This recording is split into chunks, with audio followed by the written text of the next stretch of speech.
ഇന്ന് ചിക്കൻ ഗുലൂത്താണ് ചെയ്യുന്നത്. ഞാനല്ല, ഹസ്ബൻഡാണ് ചെയ്യുന്നത്. അതിനാവശ്യമായ കുറച്ച് മുളക് പൊടി, മസാലപ്പൊടി, മഞ്ഞൾപ്പൊടി, ആവശ്യത്തിന് ഉപ്പ്, ഇഞ്ചി, വെളുത്തുള്ളി, ബട്ടർ, മിൽക്ക് ബട്ടർ, ഓയില്, പിന്നെ ഒരു നാരങ്ങ. ഇത് രണ്ടും കൂടി പിഴിഞ്ഞെടുത്ത് യോജിപ്പിച്ച് നല്ലതുപോലെ ചിക്കനിൽ പുരട്ടി 1 മണിക്കൂർ വെച്ചിരിക്കണം. അതിനുശേഷം ചട്ടി അടുപ്പത്ത് വെച്ച് ഓയിലൊഴിച്ച് ബട്ടർ ഇട്ട് ചിക്കനൊന്ന് ചെറുതായിട്ട് ഒന്ന് ഫ്രൈ ചെയ്തെടുക്കണം.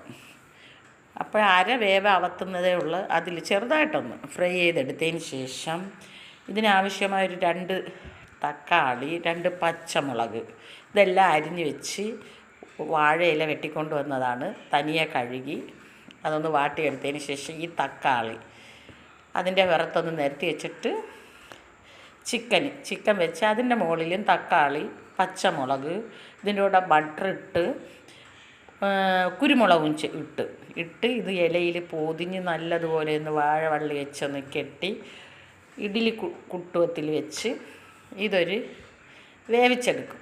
നല്ല ഒരു 3/4 മണിക്കൂർ ഇത് അടുപ്പിലിരുന്നു.